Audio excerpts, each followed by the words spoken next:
What's going on, guys? It's Part Time Deep Dive. I'm back here talking about the 20th pick in the 2025 NBA Draft, Kasper Jakobchonis. The Illinois freshman averaged 15, 6, and 5 on 44, 32, and 85 splits. A fairly efficient season for the upcoming rookie.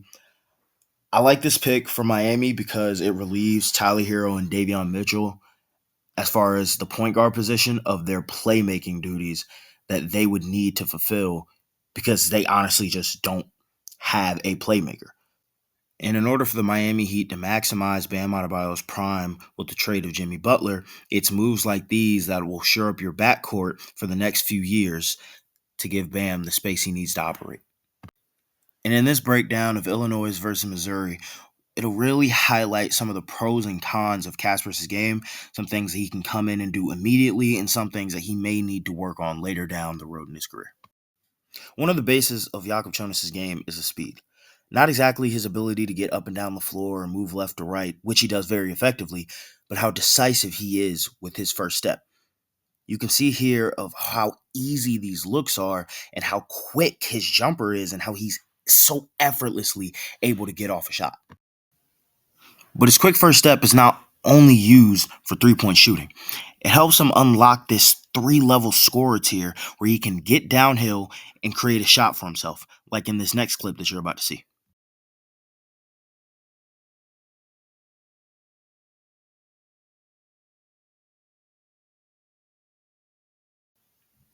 And it goes without saying, the man can get to the line averaging nearly 5 free throws a night on an 85% clip.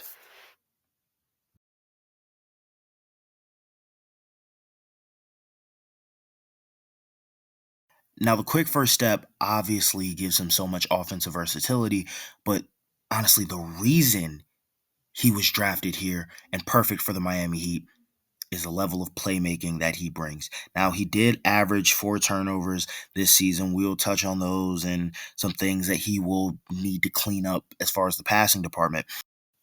But the way he views the game, his overall IQ, and ability to get teammates involved is what I think will earn him a few contracts in the NBA. And this clip perfectly ties in what I've been saying of how his ability to get downhill opens up so many options, and he has such an elite IQ. I mean, his reads off the pick and roll and the pick and pop, it looks as if they're running a play and it's an action that's already designed.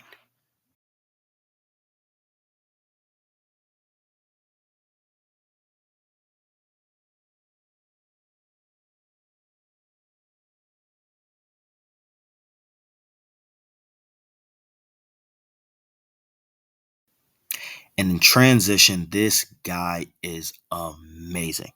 Honestly, no other word to describe it. Even on pass to assists, he does such a good job at getting the ball down the floor and getting it to the right spots and where it needs to be. You see possessions like these where he gets it and is just ready to go. He always makes the right read.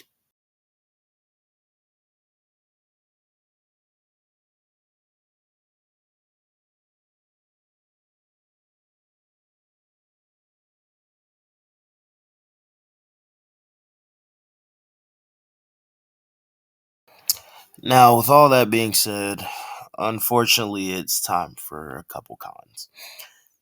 We talked about the turnovers, averaging nearly 4 a night, but something that wasn't really talked about at all this video was defense. Now, mind you, he can slide his feet, he's capable. It's not like he is a liability, but it's not something he's great at. But at first, we're going to look at the turnovers. A lot of these passes are just him being a little too aggressive. I see what he's seeing. You at home understand the reads that he's trying to make. This one was him getting downhill, just losing sight of the ball and getting stripped.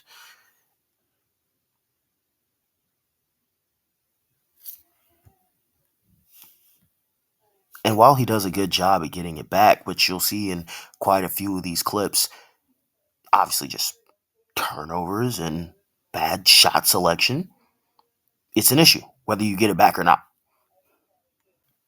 My final gripe with Jakob Jonas' game is his defensive positioning.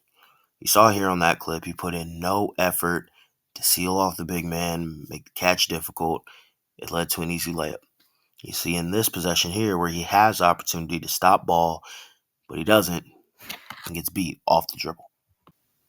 But even with the defensive flaws that I just stated, it's plays like these where you wonder, man, if he can figure things out position-wise defensively on top of the offensive skill set that he already has,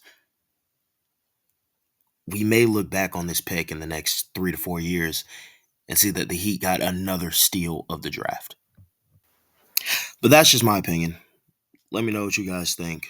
Like I said, the first round of the draft is over.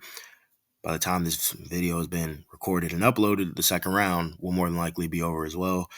So leave your thoughts, leave your opinions, who you thought won the draft, who lost it. It's been Part Time Deep Dive. Catch you guys later. Peace.